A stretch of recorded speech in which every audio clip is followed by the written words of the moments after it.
And that's what I like. For me, that's where I get my enjoyment from fishing. Is although the rigs have changed, my thought process on rigs hasn't changed. Sort of realised there was a lot of people that thought they were better than they were. It's all about problem solving, isn't it? Yeah. Like carp fishing is ultimately a puzzle, and the puzzle, you haven't got all of the pieces. I'm 100% certain you could take it to the most pressured waters anywhere and still catch. Right, Darrell, thanks for having me down today, mate. As you know, I'm going to come in to pick your brains and all things sort of technical around your fishing, you know, the rigs, the baiting approach, and then we'll lead that onto your mindset, the drive, the passion, and what ultimately catches you carp. So one thing that stands out to me with you, obviously growing up as a young lad, I always looked up to you. You were the main angler at the time, catching these impressive carp. And the first thing that sort of really stood out to me with your rigs was just the simplicity of it. You know, just a wide gate, braided hook link, inline leads, and you know, you were taking that rig to some of what the trickiest waters around at the time. You know, Yateley Car Park Lake. So that's where I really want to start with this. Just you as a young lad, you know, using these rigs for these really tricky carp. Why that rig? Why did you go in with that rig? And you know, why did it work?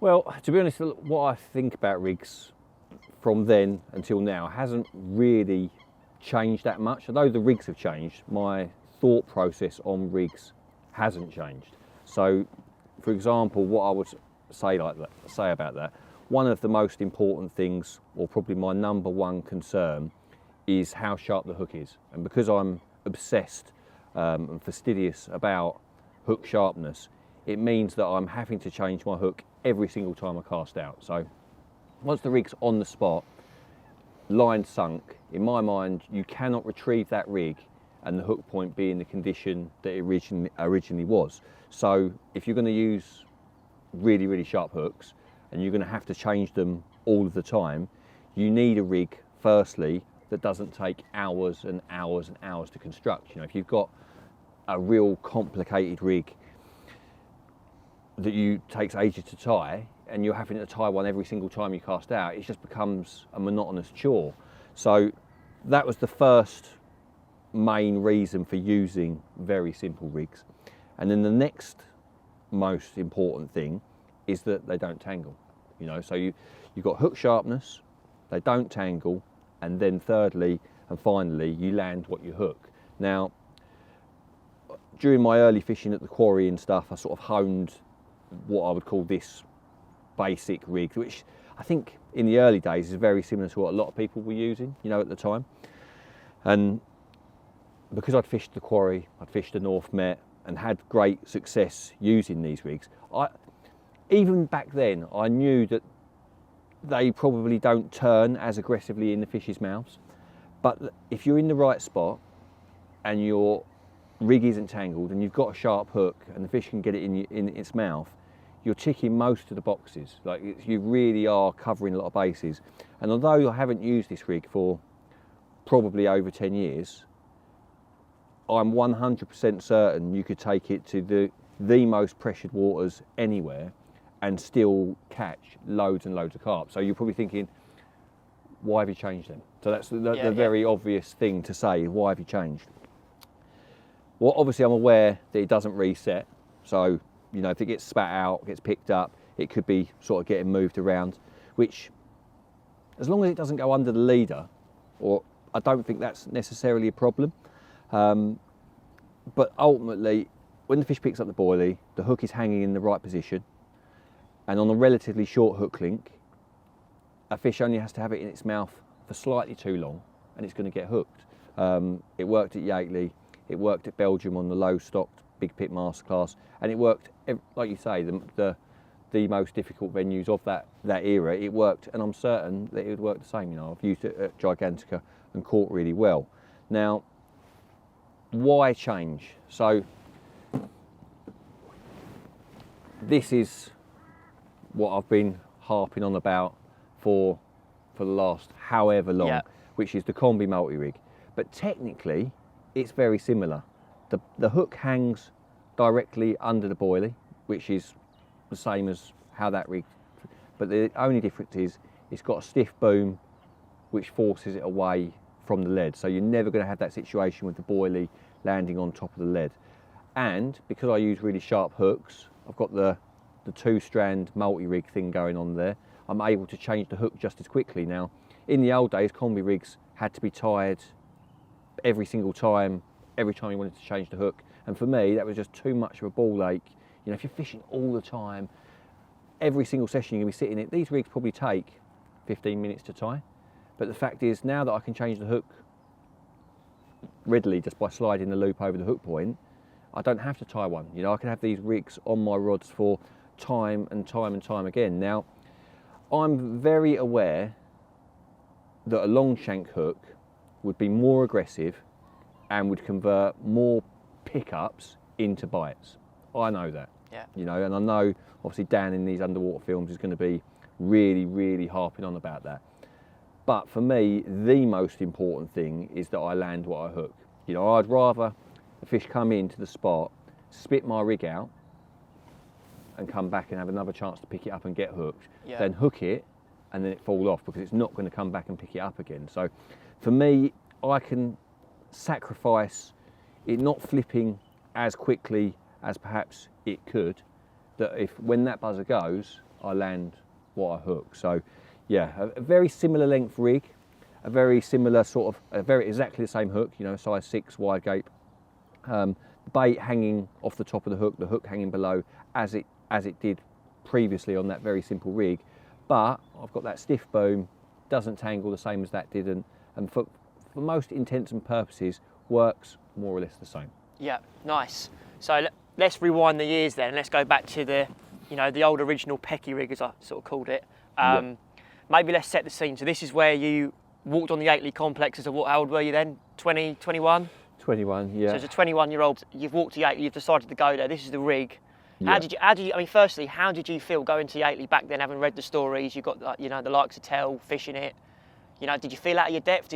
You know, was that not a thing to you? Did you just... No, definitely. You know, I basically put my name on the waiting list for Yateley at a carp show after having a couple of beers. There was like an RMC stand, felt a little bit brave, put my name down in front of all my mates, and when it came up, it was a bit of a shock. They'd said 5-year wait, and it ended up being a 12-month wait. And it came, and I remember thinking, they're old fish. Mate, I've got the time, you know. Had been successful where I'd fished prior to that, but at the same time, I thought they're levels, you know. And I did actually genuinely believe that the guys that I would meet there, you know, the likes of Tell and everyone else, would be on a level so far above that the chances would be pretty slim. Yeah. But the reality is we're all the same, more or less. Yeah. You know, there's some people have a little bit more natural talent, but ultimately you're all a guy throwing a boilie in a bit of water trying to drag a fish out of it. And was very shy in the first few sessions when I went there, very sort of intimidated by the older anglers, the more experienced anglers. How were you received on there? Were they welcoming? No, they were certainly not. They weren't sort of like trying to force themselves like how good they were and all of that on there. But there was one of the first things that I sort of realised, there was a lot of people that thought they were better than they were. You know, no names, but you know, you can see when someone's getting their rods out what they're about. And I remember thinking, if this is what it is, then you know, then we all got just as much chance of each other. And I blanked for the first 30 nights that I fished there. But that was normal, wasn't it? There was loads of people doing long blanks and stuff like that. You know, there was, but what it came down to for me was the opportunity. You know, like being in a swim that you wanted to be in, where you felt that there was a chance of a bite. And even at that young age, I'd done enough fishing at that time to know what an opportunity is. You know, to be in a swim that's got fish in it, where fish are feeding, and where you want to be. And until I actually caught one, I'd just been spectating, if you like. You know, lake was really busy at the start of the season. Couldn't get in the swims where the fish were. There was 4 or 5 what you'd call full-timers that were doing 5 nights a week, and they were swapping swims with guys at the weekends, and then there was no chance of getting in what were the favourite swims. But obviously as the season progresses and people, the keenness sort of slides away, you move into September. I remember my friend Tall Ben was doing a week session there. He called me to say the lake wasn't as busy as it had been. I was one of those guys that had waned, you know, like I'd done 30 nights, not caught anything, and sort of gone back to not local venues, but the North Met, like places where I'd been successful before, to fish, you know, where I thought I had a chance of catching something. And when Ben called to say that the lake wasn't busy, that he'd caught one, I was lured back, you know, and I came back to find a lake that was quieter than it had previously been. Set up next to Ben, enjoying his capture as such, talking about it. The following morning after arriving, one jumped out in a swim that was vacant opposite, a swim called the Bars.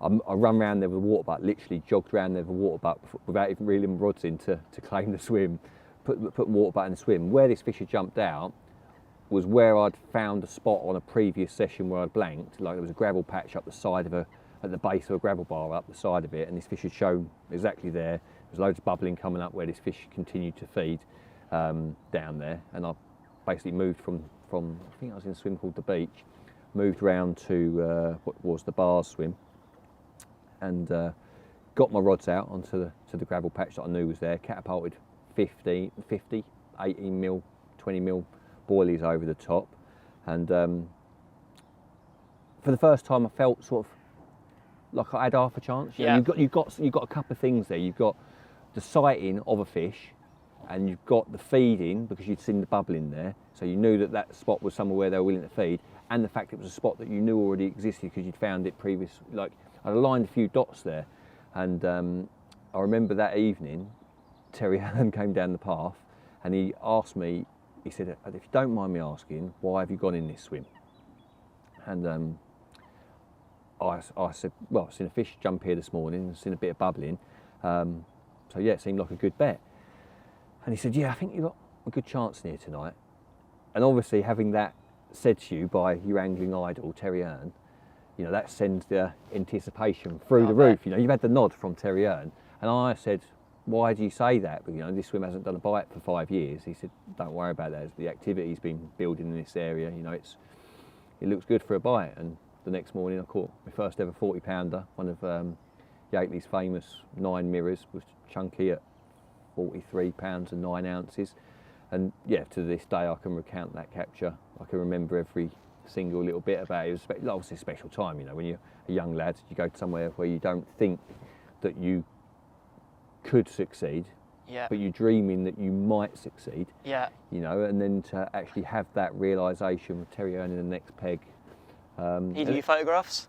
There were so many people, I can't remember exactly who took them and whatnot, but you know what that did, like that capture was obviously big, and there was a lot of murmurs among some of the older members of the lake that I'd been lucky. You know, that you did like whispering sort of tones, a little bit of that going on, which, you know, isn't certainly not nice to hear for a young lad who's just had his finest moment in carp fishing.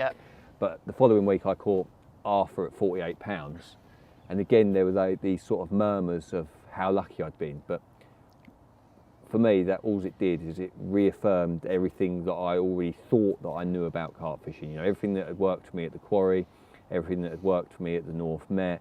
You know, if you can get in the right swim where the fish are when the fish are there, and you can get your rig onto the spot where they are feeding with something that they want to eat, the actual mechanics of the rig aren't that important. You know, that's what those two captures basically made me realise what's really, really, really important, or cemented. You know, I already knew, but to go and do it at what I considered to be the highest level in amongst your angling heroes, it made me feel 10 feet tall, and made me feel that I could go absolutely anywhere with that, which people would say is a very basic rig, and succeed. And I still believe that if you've got good watercraft, good spot finding ability, if you put that out on these spots to this day, you will still catch, and you at any level. So that's I mean, so going back to that capture, now obviously this is the rig, as you say, that you caught that fish on. Something that did strike me, you said you went around there, you fished an area that you'd previously found, and you put the float out on boilies. Why that approach? Well, there's loads of coarse fish in the Carp Lake back in the day. Loads of like roach and perch, and a lot of big head of tench. So any form of sort of, if you tried pellet, if you tried like your standard spod mixy sort of stuff, you'd be catching tench. And in my mind, those big old carp in that lake, and seen a lot of boilies over the years. And post spawning, you know, you should have a traditional close season. So post spawning, those fish are looking to get some weight back on their frames. And it just seemed like that's how I fished back in the day. I didn't always spawn, you know, it weren't always fishing really far out. And it was either throwing stick or catapult with 20 millers. You could get, with catapult, 60 yards. And you're trying to be as tight as you can around that float. How big was the area? You said it was a bar or a side of a bar. Yeah, so you had the bar that come up close to the surface, and I was fishing on the base of the bar, where it transitions from the silt to where it starts meeting the stones. There was like a bit, as you pulled down the edge of the bar, you found some gravel. So you're just on that seam. And this seam was, for me, would have been polished by a carp. You know, the fish had decided that show that I'd seen, the bubbling that I'd seen, zoned me, but I already knew that spot. I'd found that spot previously, so I knew it was there. And obviously, when you're using a rig like that, the most important thing is presentation.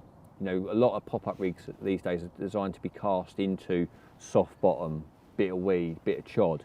You know, that is designed to be fished on gravel. You know, like clean bottom. And that's, to this day, I still fish very much similar to that. But you know, in those days, it's find the gravel spot, where the fish are, where they're feeding, put that out there, and it used to work. Yeah, well, like you say, it used to work, and I'm sure it still does. I mean, I want to break down the rig a little bit further. I mean, we'll start with the hook bait. Back then, was it just a boardie straight out of the pack? Yeah, straight out of the bag. Just a bottom bait, 18 or 20? A 20 mil squid Scopix it was back then. Straight out of the pack, and then the hook. Now, again, anyone who sort of followed your angling knows that how much you love a wide gape. You've used that pattern for, I guess, years. Yeah, so those first couple of captures from Yateley, Chunky and Arthur, were both on size 5 stiff riggers with the eyes bent in. So like ESP ended up bringing out that hook as what was called, became known as a Big T. But my third capture from Yateley is quite a little bit of a story that goes with that. I'd gone to Yateley Angling Centre to get a mid-session on the car park, October time. I've gone to the tackle shop. I can't remember what I'd actually gone for, but there was this is obviously prior to me being sponsored by Korda. Korda were in their very, very early years at the time, and there was a Korda hook board, and I think there was wide gapes and long shanks on it from memory, definitely wide gapes, and it hadn't even been screwed to the wall. It was on the floor, like leant up against the shelving before it was going to be attached to the wall. Now, I picked a pack of size 6 wide gapes, and for all intents and purposes, they're a similar shape to what I'd been using, as you know, a stiff rigger with the eye turned down, albeit with a beaked point. Now, I liked the shape of them, I liked the look of them. I took one out of the packet, and as I say, I've always been obsessed with hook sharpness. Pricked my finger, and the first time it touched me, it made me bleed. And I remember thinking, like, wow, like that's really sharp. So I think they were the first hooks that I'd seen with a Teflon coating on as well at the time. And I took that hook, the one that had made me bleed, pushed it to the corner of the packet, shook the rest of them to the other side so it wouldn't be sort of integrated into the mix as such. Went back to the lake, tied it onto one of those rigs like that, cast it up the side of the bar on one rod, and then cast out to, I'd seen a patch of bubbling in the morning further to the right of the original spot where I'd caught those first 2 fish. And 3 o'clock in the morning, caught the dustbin. So the first time that I ever used a wide gape. I caught what is probably one of the coolest carp in carp fishing history on a wide gape, which is not a bad introduction to them. No, it really isn't. And then so that, and a size 6 as well. No, that looks like a really small hook to me with a 20 mil boilie. Well, obviously, a lot of people are using size 4s these days, but since Yateley, I used them for the rest of my time fishing there. I used them at St Ives Lagoon where I caught the fat lady. I used them on the Belgian masterclass, on the low stock big pits masterclass, on that really long. I know I was using a pop-up rig at the beginning of that film, but in the autumn sessions where I'd done the 3-week session and I caught like multiple 260s and a 70 pounder, that was on size 6 wide gapes. Now, for me, like a lot of people use size 4s, but for me, a size 4 has to for it to stay in better than 6, it has to hilt, as in it has to be able to find enough flesh to hilt up in. And I am concerned with the bigger and wider the gape as you get into really big hooks like 4s and 2s, if they don't seat well, as in they don't fully bury in the flesh, if they hit like a hard bit, bony bit, like the bottom of the carp's mouth can be quite bony, I think you've got more chance of a hook pull with a bigger hook, in my opinion. So I've been using those size 6 wide gapes for over 20 years now, and regardless of the size fish that I'm after, they are often, I don't use them for all out snag work, but to this day they're my go-to. Like wherever I go, for whatever size fish I'm fishing for, that's my opening line of attack. Yeah. And it's only when I'm fishing for absolute monsters at, say, Orient or somewhere, where I'll step up to a 4, or when I'm fishing with a pop-up rig. Yeah, nice. I mean, while we're talking about hooks, when did you get into sharpening hooks? I mean, back in the early days, was that not a thing, or?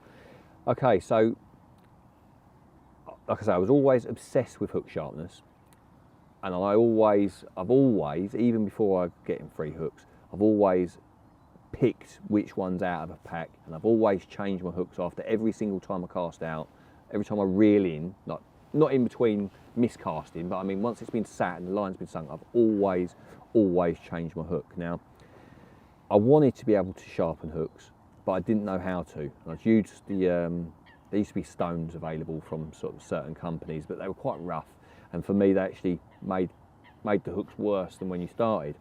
And then Jason Hayward done an article in Carpology showing using jeweller's files, and the second that I saw that article, I was like, that is what I've been waiting for my whole life. Like, I've been waiting for this, and I've almost gone full circle in that for a long period of time I was sharpening the front face of the hooks with a jeweller's file, much like the Kamakuras that are now available, and I've done that for quite some time, shaving them down to a really super fine point. But that said, and I just said that I've gone full circle, I've stopped doing that. Now, the reason I've stopped doing that, if you're fishing somewhere like a lake that's got a lot of coarse gravel in it, or a lake that's got zebra mussels in it, fish tend to have pretty hard mouths, and in those lakes you just don't lose fish. On lakes where the fish have got quite thick rubbery lips, the hooks, even like when you've sharpened the front of them, they won't move in the fish's mouth and you tend to land what you hook. However, if you're fishing lakes that are quite silty, if you're fishing for relatively young carp that haven't been in lakes a long time, their mouths tend to be softer. And I find that when I'm fishing for carp with softer mouths, that planed front edge on the hook point tends to create like what I call a cutting point, and you'll notice in the fish's mouths that the hook's moving and causing a little bit of damage in the mouth. Yep. You lose more fish. Like when I fished at Lake Bled recently, I lost a few more fish than I'm used to losing there, and the lake there is very silty, the bottom's very soft, and the fish in there have got soft mouths. And I think that normal out the packet hooks are better for fish with soft mouths. And I've sort of got into the habit these days of using the Jag stones just for touching the inner edge of the point. So the very, very, very tip, not like planing the edge on it, just finding the very, very tip, and just till it catches in the nail. So I'm not digging it in, but I just want it to catch and not slide. And for me, well, that's how I'm picking my hooks, how I'm setting my hooks, and I'm not using those sort of front planed hooks as much these days. Yeah, no, interesting. And then it's obviously just knotless knotted on there. Super simple, no shrink tubing, nothing at all. No, quite again, short hair. At the time, the reason for no shrink tubing was, again, would take too long. Yeah. I used to think it was quite ugly to look at, Yeah. Shrink tubing. But obviously you pull that across the palm, it doesn't catch. And with that sort of style of hook, it's a rig, it snags in the corner of the mouth. Yeah. Naturally, if you put something into a circle like that and you pull down, it will just naturally snag into the corner. And that's how that rig works. Yep. Whereas nowadays, because I'm fishing on that combi multi-rig, I'm fishing, that's got a prototype kicker on it, which is, for all intents and purposes, the same as shrink tube, but without all the flaff. I don't want to have to get the kettle boiled every time I cast out. Yeah. That's a pain in the butt. Yeah. Like if you can just push a rubber over, like when I'm out in the boat, I can take a hook off, I can just slide a new one on, push the rubber over and away you go. So yeah, I don't really want to be flapping about with steam, you know. So anything that makes your life easier, less hassle, can make you concentrate on the watercraft, on getting your rods in the right position.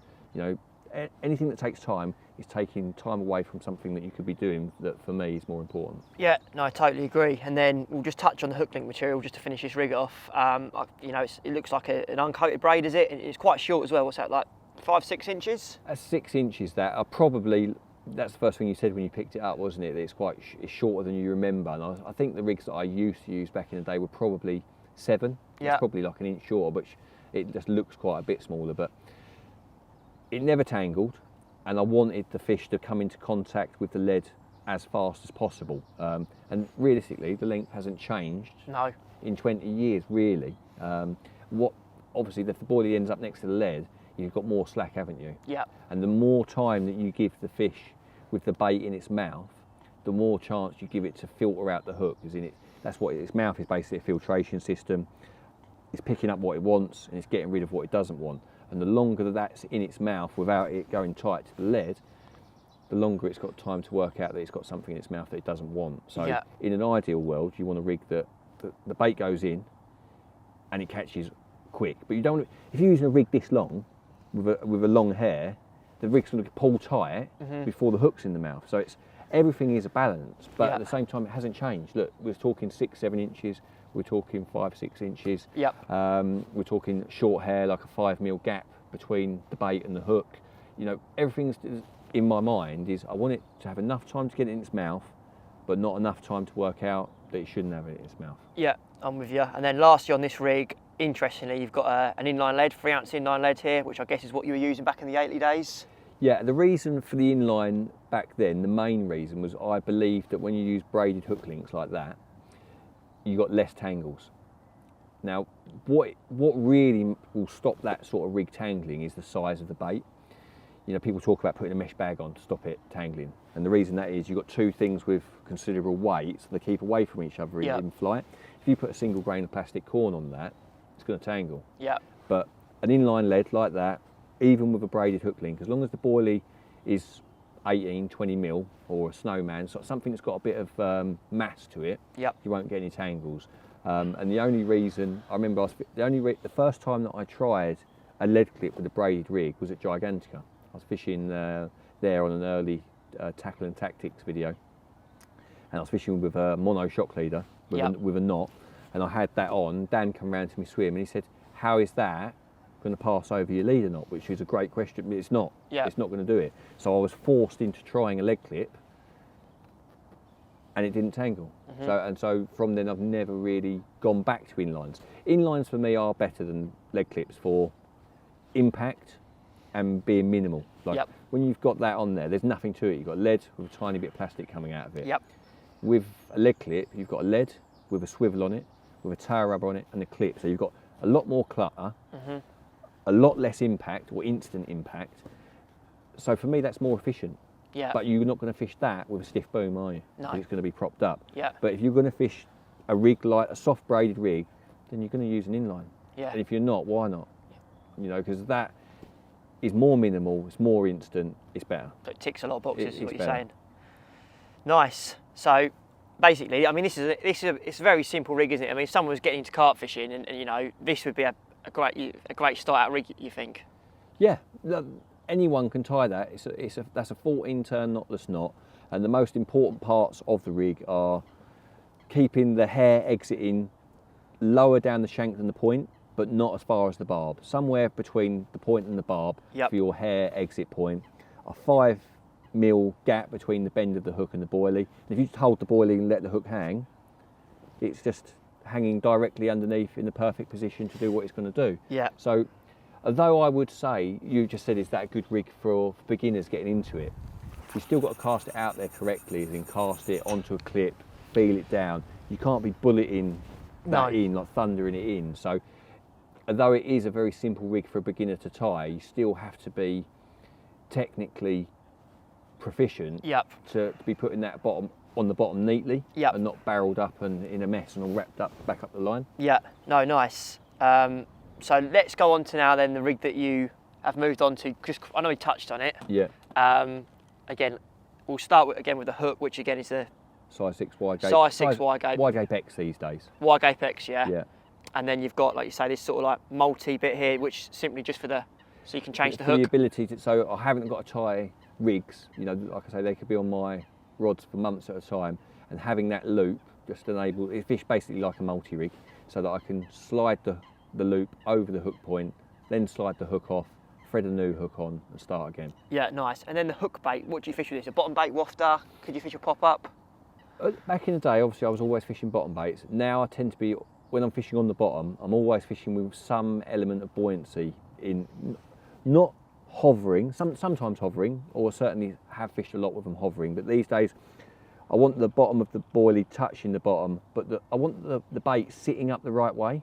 And the reason I want it sitting up the right way is because if it was sitting upside down, the hook would be off the bottom. Yep. Be forced up into the air. So I want the hook sitting on the bottom. Flat, yeah. Sitting on the bottom flat. The hook bait camouflaging that. Yep, so it's sitting directly over it. And I think that's where you want to be with it. I think that the hook laying flat, the bait touching the bottom, but the bait camouflaging the hook. Yep. You know, so the main reason though is so that you don't want the hook sitting up in the air like that. That's what what I'm trying to avoid. Yep. That. Nice. And then what have you got here? Is it like an Albright knot or? Yeah. So there's a 4-turn. When I say 4-turn, you've got 2 pieces of braid. So ultimately it's 8 turns. Yeah. But it's 4 turns with a doubled over piece of the new slip D braid, and the loop length is obviously the most difficult part of that rig to get your head round, is getting the loop the same length every single time. Now, I was fishing with a 3.5 centimetre loop, and I'm now fishing with a 4 centimetre loop. And the reason for that is my kicker is fractionally longer than it was, so that's to allow for that slight lengthening of the kicker. And I also believe that when the fish, you never know which direction the fish is going to come from, which way it's going to approach the bait. You know, in the textbook, in your mind, it's always coming from the boilie. You know, in your head, you think that. But from watching the underwater films, they can come from the side. But most importantly, I think a lot of people don't think about is the fish can come from the lead end. And if the fish is coming from the lead end, you want enough slack so that the fish can draw that into its mouth. Yeah. So I think the braided length is absolutely critical to getting that rig the right length. Because when you first think about it, you think you want the braided section to be as small as possible. And I used to get a few hook pulls when I fished it like that. And in my head, I was trying to understand why that is. And I believe that it's when the fish comes from the lead end, it just can't get it up into its mouth as it would. Yeah. And that's why I don't use, say, like a D-rig, like a fluorocarbon D-rig. The fish is coming from the lead end, the stiffness of the hook link is just not allowing that to come into the mouth. So yeah, the 4 centimetre braided loop, and I was using a 5-inch boom, and I've now reduced that to a 4.5-inch boom, which is the 25-pound boom material, which is fluorocarbon, and that's crimped directly to the ring of the hybrid ring swivel. Yeah. So yeah, crimping just for neatness, effectiveness, get it the same every single time. It's really strong. You know, that is a really strong connection. It's super neat. Yeah. And the only thing that I'm looking to evolve with that rig that I haven't done yet, that I'm very, very happy with it, because obviously it resets every time, but you still have the potential, having watched underwater, of when you get ejected, when the fish moves the bait, is when the hook bait can come back up the line, and potentially the hook can get snagged under the tubing. Yep. Because it's on a hinge, isn't it? It can move round on that. Now the only thing that I'm looking to change with that is to start fishing that with an anti-tangle sleeve, which is obviously going to be in the underwater films. That's something that Dan and Stokesy found, that really getting that to kick away. Yeah. Now my only concern about that is you've always got something in your mind of what's out in front of you, but you never know exactly unless you're going to go out in the boat and see it. Now, you could have a gravel patch that could have a boulder on it. It could have a piece of wood on it. And if you are forcing that rig out in a direction where it might not have settled, that will settle wherever it needs to settle. But it has a negative in that it can be pushed back up the line. But if it's always pushed forward, if the presentation isn't perfect in that direction, it's not working for you. Yeah. So that's something that it's a gamble, I guess. It's a payoff, isn't it? One thing's working in one way, one's working in another. But I do think that on the perfect spot, a lovely clear spot, that with an anti-tangle sleeve would be better like that, because it stops the risk of the hook bait coming back up to the main line. Yeah. So through, decades now of carp fishing, this is the rig that you've come, finalised with. This is what you're happy with. This is what you'd put out there in, whether it's linear, Orient, wherever. This is your sort of go-to. Some people like flapping about with rigs. They enjoy that side of carp fishing, playing about with rigs. Whereas for me, I have absolutely zero interest in that. Well, that's what I want to lead on to sort of next. I mean, for example, when I'm out with Danny, he's rig obsessed, isn't he? Very, very technically gifted angler. He's constantly tinkering things, changing. Throughout the session, he changes multiple things. Whereas I was going to say to you, how important is that with you and your sort of mindset to fishing? You're very much focused is finding them carp, and then once those rods are out, you seem quite stress-free about your rigs. The rig for me is ultimately a tool. Yeah. It's a tool for getting my bait out onto a spot and then reeling a fish in. Mm-hmm. That's all it is. I've got to get it out there without tangling, and I've got to get that fish back into the bank. That's all I really care about. Whereas, I don't want to be thinking about that. Literally, people, if you're thinking about that, then you're not thinking about that. Yeah. And for me, all I want to be concerning myself with is where the fish are, what's the right spot to be on to get the next pickup, how much bait do I need, what bait do I need, do I need to move to get that scenario? If I'm worrying about that, that's seconds lost in my mind that could be thinking about something that I believe to be more important. As we've said, this would work on the toughest lakes anywhere in the world if you put it on the right spot time and time and time again. Yep. And that's how I want to feel. I want to feel that that's not important. Yeah. It is important. It has to be right. If it's tangled, you ain't going to catch anything. If the hook's blunt, you're not going to catch anything. If it doesn't turn, you're not going to catch as many as you could catch. Yeah. But I'm trying to eradicate brain space. Yeah. Clutter in your minds. The more mess you have going on in your mind, the more stuff that you got going on in your swim, the more distractions you have, the less you can concentrate. And for me, if you're not where the fish are, it doesn't matter what you got on. Yeah. If you're not on the spot where the fish is going to touch down and eat something, you're not going to catch anything. Yeah. If you've not got the bait that they want to eat, you're not going to catch anything. So I want to concern myself with the absolute key things and forget about what's good. If that's good, it's good. Yeah. Do you know what I mean? The basics, they don't have to change. They don't. Just too many people have got a box full of stuff. And I remember, I won't mention names, but I've read articles of people saying, "Oh, today I'm going to try a yellow pop-up on my middle rod." That's a really strange mindset to have. Why? When you do something, make a decision, it should be based on something. You're trying to generate a response based on your experience, what's going on, not just because it's just, I'm going to try that today. Yeah. Hang on 1 second, we've got a swan invading my space. Get out of it. So too many people are lost in just trying something for the sake of trying something. Stick to what you know. Stick to what you know. If it's not working, ask yourself why, and come to the conclusion of what you need to change to correct that problem. It's all about problem solving, isn't it? Yeah. Carp fishing is ultimately a puzzle, and the puzzle, you haven't got all of the pieces. You've got, this is a piece, but I've got that piece. Yeah. And I know that works. And I'm just looking for the other pieces. So peace of mind in your rigs is something you obviously have. Years of carp fishing. That's what I want. It's taught you this. I know it works. Yeah. Gone. Yeah, lovely. Gone. Done. Next. So the whole, and that's one thing that I think anyone who's watched your films, followed your angling, read your books, your sort of effort on the bank, I'd say it's like no other.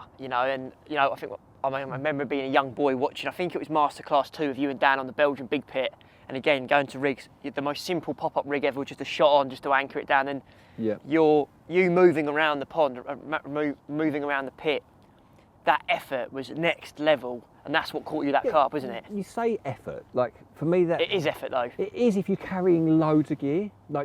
If you're carrying loads of gear and you spend an hour plumbing and 2 hours spomming and 3 hours getting your rod out, then it's a load of effort to up sticks and move. But if you're fishing that lake, it had no weed in it, it's deep, it's clear, Yeah. and you're just plopping it out, you haven't invested any time, any effort in what you're doing, and there's no reluctance to move. If you've not seen anything there and you've seen something there, and all you need to do is put that underneath where they are, fold a bed chair up, push it on your barrow, and push it 100 You metres. say it's no effort for you, but there are many anglers that aren't prepared to yeah, maybe do that, and they might not be on fish, but you know, in their mind, it's the rigs that are wrong. Well, people think fish have got fins, and the fish will swim and come to them, don't they? Or the rigs are wrong, or they've got the wrong bait on. But how do you know that if you're not? I always worry about stuff like that. If the fish are on me and I'm not catching, you know, Yeah. don't worry when you're not catching and not seeing anything. You know, you're waiting for them to turn up, you're waiting for them to start feeding.